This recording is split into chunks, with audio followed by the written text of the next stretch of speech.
Assalamualaikum brother, kembali lagi bersama saya Mang Robert yang pastinya selalu setia menemani kegabutan Anda. Jadi di video kali ini saya akan membahas alur cerita film yang berjudul The Admiral Roaring Current. Dirilis pada tahun 2014, dibintangi oleh Choi Min-sik, berperan sebagai Laksamana Yi San-shin. Buat para gamers, pasti tahulah siapa itu Laksamana Yi San-shin. Film ini tuh diambil dari kisah nyata, di mana Laksamana Yi San-shin berperang melawan pasukan tentara angkatan laut Jepang. Yang serunya di film ini, Laksamana Yi San-shin bersama pasukannya cuma memiliki 12 kapal perang, sedangkan Jepang memiliki 300 kapal perang. Coba bayangkan, 12 melawan 300, sungguh tidak seimbang. Jadi, apakah Laksamana Yi San-shin bersama pasukannya bisa memenangkan pertarungan ini? Penasaran dengan ceritanya? Seperti biasa sebelum kita lanjut, alangkah bahagianya Mang Robert jika kalian membantu memadamkan si merah yang ada di kanan, dan jangan lupa pencet alarm kebakarannya. Oke, untuk mempersingkat waktu, maka langsung saja sikat Mang B.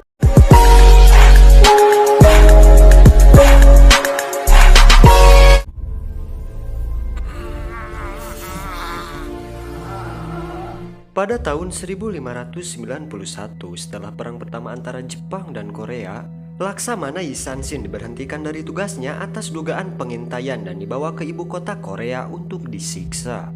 Pada bulan Juli tahun 1597, Angkatan Laut Korea yang dipimpin oleh Kwon Yun dihancurkan oleh Angkatan Laut Jepang. Kini tentara Jepang berusaha menjajah wilayah pesisir Korea serta ibu kota dan menuju utara dengan kekejamannya. Saat itu juga Laksamana Yi San-shin akhirnya dibebaskan tanpa gelar militer. Namun ia yang berjiwa barbar berniat untuk berjuang melawan tentara Jepang. Yi San-shin merekrut tentara dan senjata untuk berperang. Ia juga berhasil memperoleh 12 kapal yang selamat dari perang di daerah Chilchan.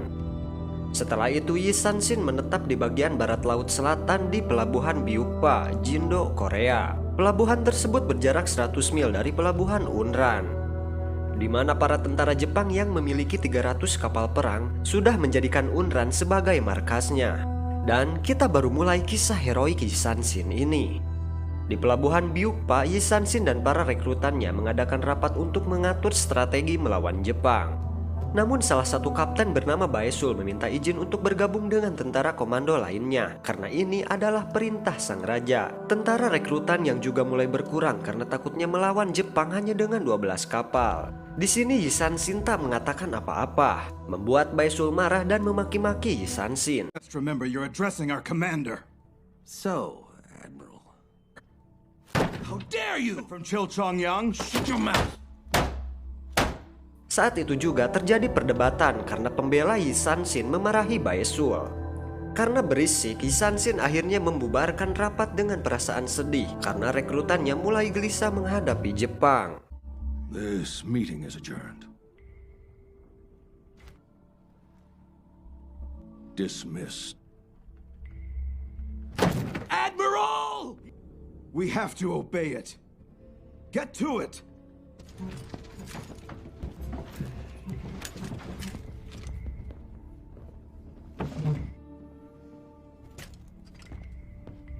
Di pelabuhan Unran, markas Angkatan Laut Jepang Komando Todo Takatora yakin bahwa rencana menangkap Raja Korea akan berjalan lancar. Mengingat bahwa Yi San-shin telah kembali berperang, Menteri Jepang mengirimkan perwira baru untuk membantu Todo Takatora menangkap Raja Korea lalu merebut wilayahnya.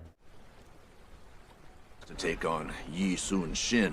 Di sisi lain, salah satu laksamana tentara kiri Jepang yaitu Wakisaka sedang mengomandoi pembantaian tentara Korea yang berhasil ditangkapnya. Get down! I'm not finished yet.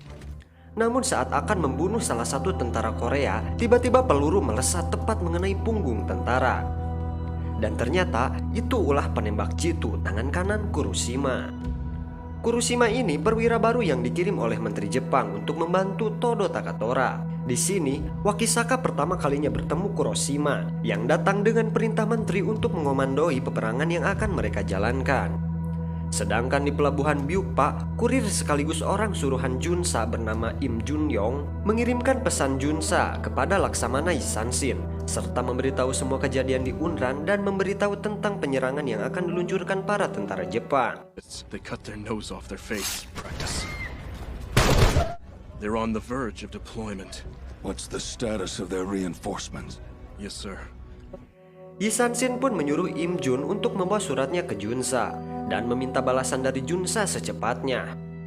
Im Jun melanjutkan misinya dan meninggalkan istrinya yang memberi sebuah jimat keberuntungan. Malam harinya di kubu Angkatan Darat Korea, seorang perwira sekaligus pengikut Laksamana Yisanshin melaporkan bahwa Yisanshin membutuhkan persenjataan ke seorang jenderal yang bernama Kwan Yul. Namun Kwan Yul menolak membantu Yisanshin dan malah meremehkannya yang hanya memiliki 12 kapal untuk berperang. Kwan juga menghasut semua pengikut AL untuk bergabung dengannya dan mengikuti semua perintah rajanya. Karena perwira ini dianggap nyolot, Kwan Yul menyuruh anak buahnya. Sedangkan di markas Jepang terlihat Kuroshima dan rombongannya menghadap ke Jenderal Todo Takatora. Di sini Kuroshima memberi sedikit bocoran strateginya. Namun ucapan yang dipotong oleh Wakisaka dengan kata yang sedikit menyinggung. Ia juga mengarahkan pedangnya namun berhasil ditahan oleh para perwira yang lain. Kuroshima meyakinkan Jenderal Todo bahwa ia mampu menghancurkan Yisanshin dan kelompoknya. Di sini Jenderal Todo percaya akan kata-kata Kuroshima dan mempersilahkannya untuk duduk menikmati jamuan. Do sit. Kuroshima? Pagi harinya, sebuah kapal tersandar di dekat markas Yisanshin dengan satu kepala kapten dicantolkan di ujung layar. Semua penduduk kaget saat perwira membuka isi kapal yang ternyata tumpukan kepala tahanan Korea. Malam harinya Wakisaka menemui Kuroshima yang menjadi dalang pengiriman kepala-kepala tahanan Korea ke Laksamana Yisanshin. Wakisaka menganggap bahwa apa yang dilakukan Kuroshima bisa menimbulkan kemarahan Laksamana Yisanshin. Mereka pun terlibat adu bacot dan kembali mengungkit kesalahan Wakisaka di masa lalu oleh Yisanshin. Wakisaka tidak bisa mengontrol emosinya dan mencoba menyerang Kuroshima. Namun ia ditahan oleh anak buah Kuroshima. Defeated in Hansan.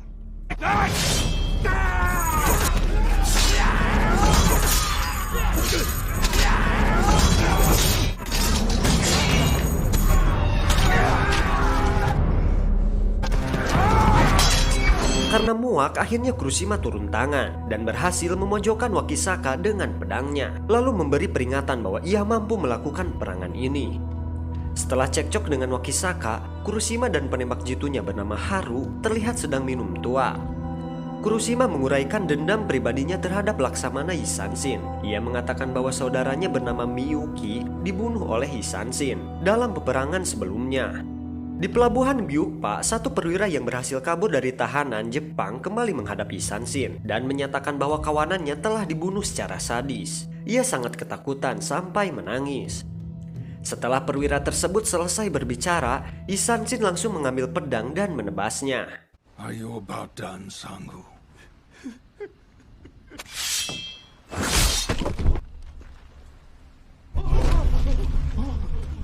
Yisanshin sangat marah karena pasukannya punya rasa takut kepada penjajah. Ia juga mengatakan dengan nada tinggi bahwa peraturan militer haruslah tegas. Setelah itu Yisanshin dan beberapa pasukannya pergi ke Selat Myeongyang, di mana selat tersebut akan dilewati para tentara Jepang.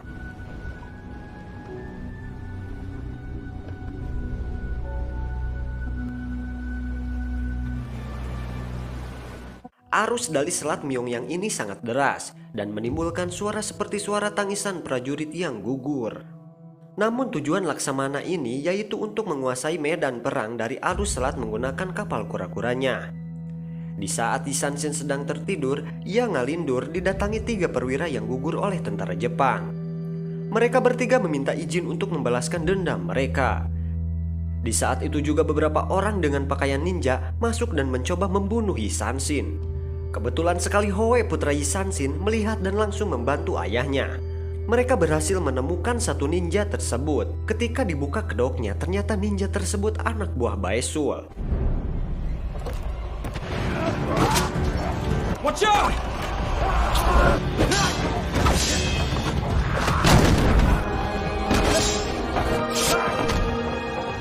Admiral! It's General Baesol's first mate. Saat itu juga, kapal kura-kura satu-satunya terbakar, membuat Yi Sansin menangis terseduh-seduh. Ternyata semua ini ulah si Baesul yang dari awal tak suka dengan kelakuan Yi Sansin. Kapten Song mencoba mengejar Baesul yang sedang kabur menggunakan perahu. Kapten Song akhirnya membidikan anak panah ke tubuh Baesul tepat di dadanya. Akibat insiden ini, Laksamana Yi Sansin bingung harus berbuat apa. Kapal yang paling kuat dan akan dijadikan barisan paling depan sudah hangus terbakar.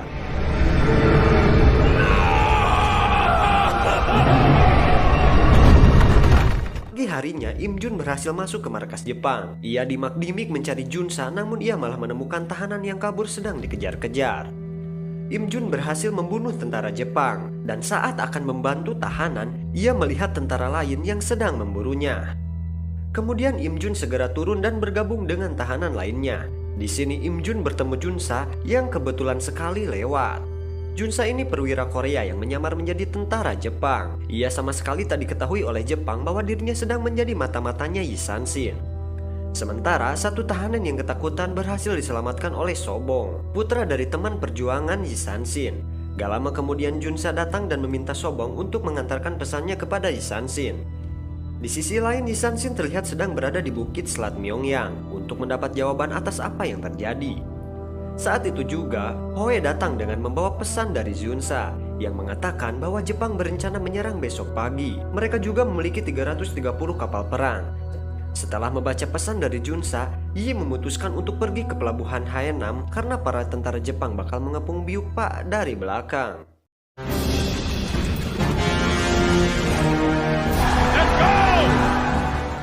Malam harinya, para tentara Jepang mulai menyiapkan seluruh senjata dan pasukannya untuk berperang besok pagi. Dan mereka juga sudah menyiapkan satu kapal yang berisi tahanan dan bubuk misiu yang merupakan salah satu strategi mereka. Sedangkan di kubu Laksamana Yi Sansin, para jenderal berembuk untuk membujuk Laksamana Yi agar tidak melakukan peperangan. Karena mereka berpikir bahwa pasukan dan juga kapalnya sangat tidak seimbang dengan kapal Jepang. Setibanya menghadap Laksamana Yi Sansin, mereka mencurahkan semua keluh kesahnya, serta memilih mati di tangan Yi Sansin seperti perwira yang didebat sebelumnya. Melihat prajurit mentalnya sudah kendor, Yi Sansin menyuruh mereka mengumpulkan semua rakyat di lapangan. Ketika semua rakyat sudah berkumpul, tiba-tiba Yi Sansin menyuruh prajurit setianya menyiramkan solar ke rumah rakyat dan tentaranya, lalu dibakar. Hal tersebut membuat semua tentara dan rakyat pengikutnya sedih karena tak ada lagi tempat berlindung. Di sini Yi Sansin memberi amanat bahwasanya ketika kita semua mencoba kabur dari peperangan, belum tentu kita bisa selamat dan lebih baik mati di tengah peperangan daripada mati mengalah di tanah sendiri, kata Laksamana Yi Sansin. Setelah membakar pangkalannya, mereka semua pergi ke pelabuhan Haenam. Di sini putra Jenderal Bae yang membawa pesan Junsa menggantikan Im Jun menghadap ke Laksamana Yi Sansin. Di mana Yi Sansin ini memberikan pakaian tentara milik Jenderal Bae kepada Sobong. Hal ini membuat Sobong menangis sampai akhirnya Sobong melontarkan satu permintaan, yaitu untuk membantu Laksamana Yi ikut berperang. Akhirnya Yi Sansin mengabulkan permintaan Sobong. Pagi harinya Yi Sansin dan pasukan tiba di pelabuhan Haenam untuk menurunkan rakyat serta anak Yi Sansin. Setelah Yi Sansin selesai berdoa, ia menemukan pasukan di mana para biksu dengan sukarela ikut berperang.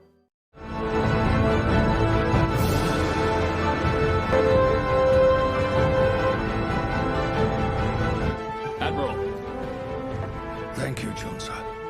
Junsa akhirnya telah kembali dari tugasnya. Ia ikuti Sansin untuk berperang juga. Kemudian mereka berangkat berperang hanya menggunakan 12 kapal. Full deployment. We're moving out! This war is your destiny!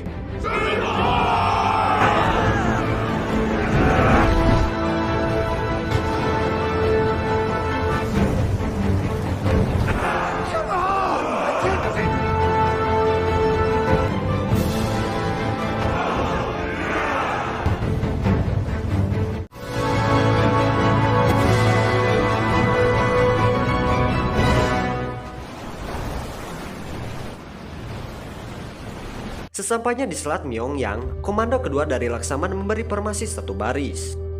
Setelah itu para prajurit menyiapkan meriam. Saat itu juga suasananya menjadi hening.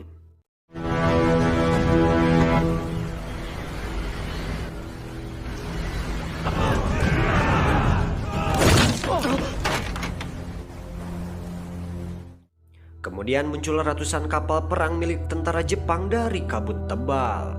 Ia melihat banyaknya kapal musuh. 11 kapal dari Hisanshin memilih mundur, namun tidak dengan kapal milik Hisanshin. Dengan keyakinannya yang kuat, Laksamana Yi memerintahkan prajuritnya untuk menurunkan jangkarnya dan bersiap untuk bertempur jarak dekat. I will order our fleet to get into Lower formation. the anchor and get ready to fight. Sir? Let him go.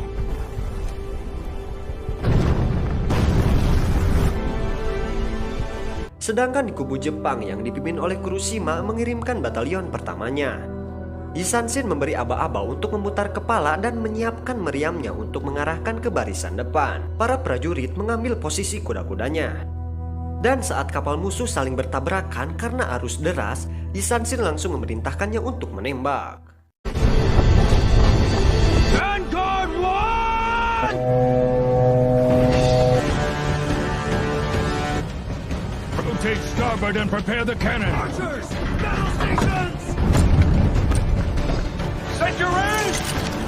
Captain, Yes, sir! To attack position!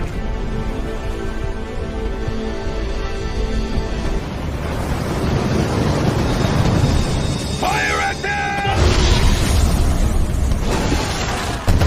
Fire!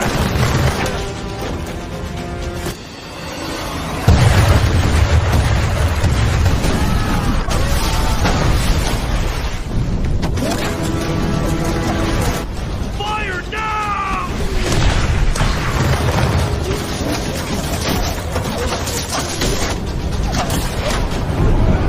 Watch out!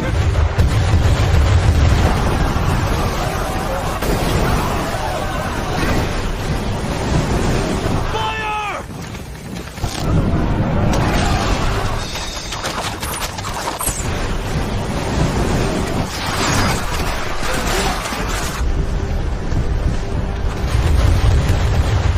Tembakan tersebut berhasil membuat batalion pertama musuh kacau balau sebelum menyentuh kapal Hisanshin. Melihat batalion pertama hancur, Kuroshima mengirimkan batalion keduanya. Kapten Song memberitahu Laksamana bahwa arus mulai kencang. Hal ini membuat kapal terlalu banyak bergerak dan mengganggu bidikan para prajurit. Hisanshin akhirnya memberi perintah kepada kapten untuk memotong jangkar dan mengikuti arus mengarah ke Pulau Darah Myeongyang. Namun kapal tersebut sedikit bermasalah dan Kapten Song meminta Laksamana untuk mengibarkan bendera agar 11 kapal di belakangnya membantu Hisanshin. Namun Hisanshin malah menolak dan membuat strategi dengan merubah senjata menjadi meriam kecil, lalu memberi perintah untuk bersiap melakukan pertempuran jarak dekat. Batalion kedua Kuroshima akhirnya sampai di kapal Hisanshin. Mereka akhirnya saling adu pedang yang sangat seru.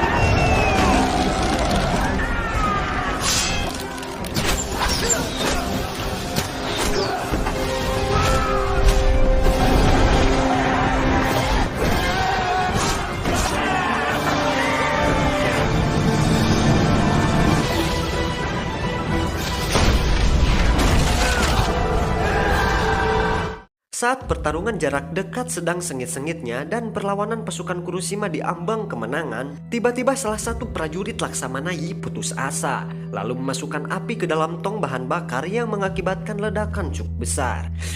Gara-gara pisan eta pasukan. Hisanshin pun terlihat terluka dalam ledakan tersebut, namun ia mampu bangkit kembali dan menyuruh salah satu kapten untuk membawa sisa-sisa meriam ke geledak kapal. Beberapa prajurit mulai menyusun meriam untuk serangan dari bawah. Saat meriam telah siap, Hisanshin dengan kencangnya mengatakan semua prajurit agar tiarap, dan tembakan pun terjadi. Woi, tiarap woi! Admiral! We put them in place! Hold on! Brace yourself! Hit the deck!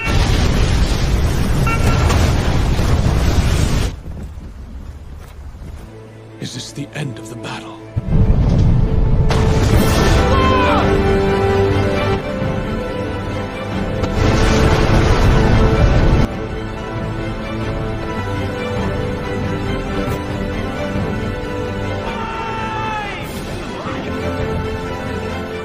mereka berhasil menghancurkan semua kapal Batalion 2 dan membunuh sisa pasukan Jepang yang sudah berada di kapal utama. Seperti yang diharapkan Yi Sansin, berani bertahan hidup ini menginspirasi seluruh rakyatnya dan mengembalikan semangat juang mereka. Setelah itu Yi Sansin mencoba mengibarkan bantuan untuk memanggil kapal yang berada di belakang. Namun pengibaran bendera diganggu oleh penembak jitu Kuroshima. Yi Sansin pun membuat siasat dengan mengganggu bidikannya dan berhasil mengibarkan bendera. Saat penembak jitu membidik Laksamana Yi, tiba-tiba satu anak panah dari Kapten An melesat tepat mengenai mata dari penembak jitu.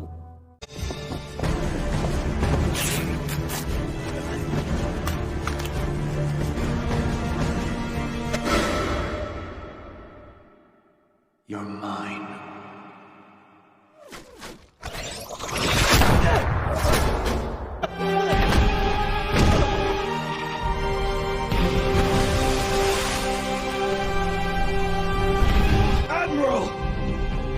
Dengan tertunduk malu, Kapten An mendapat omelan dari Yi Sansin karena tidak mematuhi perintahnya.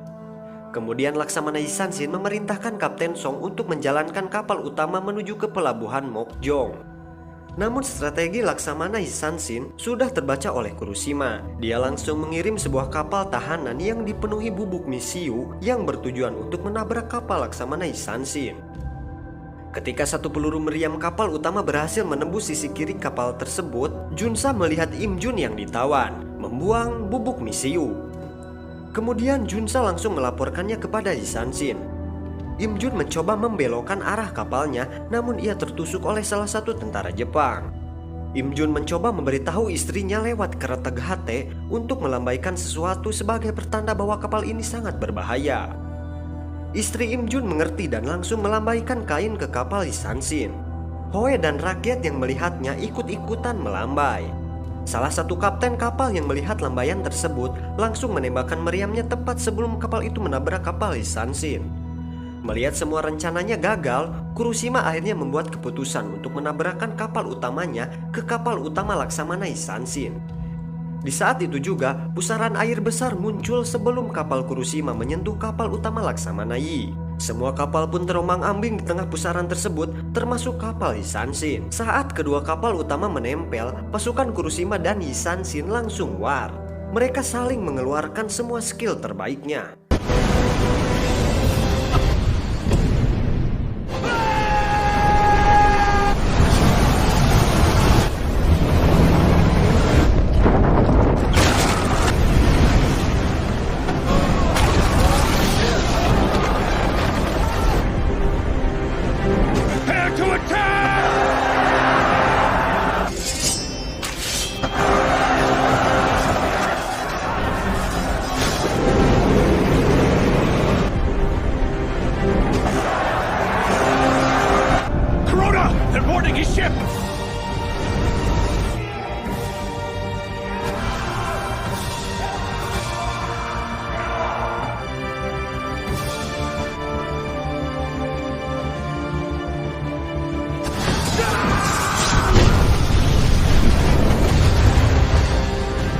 Di dalam pertarungan, kapal pasukan Yi yang tersisa di belakang mulai muncul dan membantu Yi Sansin. Hal ini membuat Kuroshima terpojok dan mencoba untuk menghampiri Laksamana Yi.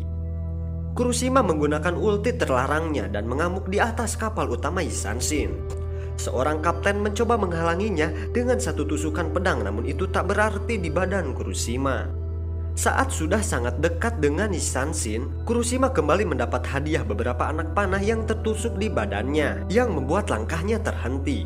Dengan kondisinya yang sekarat, Kuroshima menggunakan skill 2-nya untuk menebas Yi Sansin. Namun Yi Sansin terlebih dulu menggunakan skill 2-nya membuat kepala Kuroshima tertebas.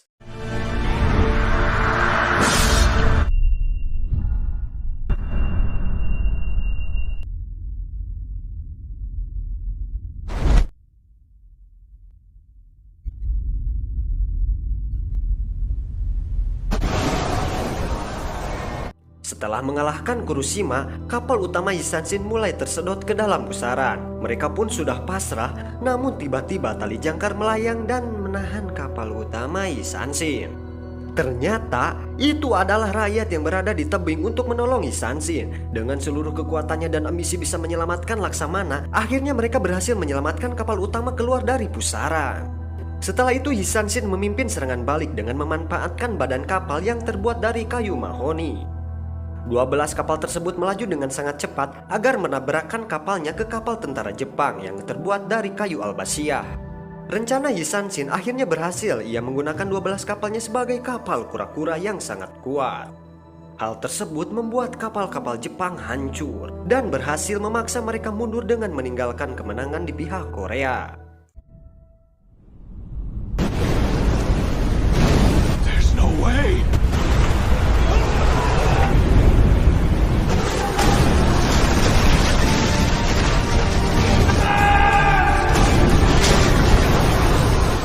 Hisanshin kembali dengan kemenangannya dan juga membuktikan kepada semua rakyatnya bahwa keberanian akan menular.